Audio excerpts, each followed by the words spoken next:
2027 గోదావరి పుష్కరాలకు ముహూర్తం ఖరారయ్యింది.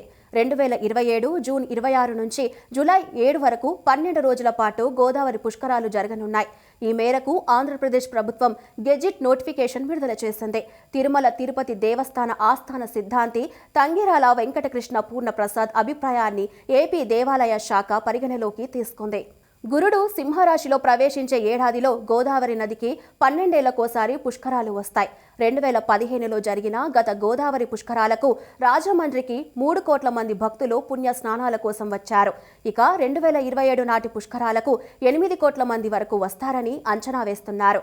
సుమారు 2105 కోట్ల రూపాయలతో పనుల కోసం ప్రతిపాదనను సిద్ధం చేశారు.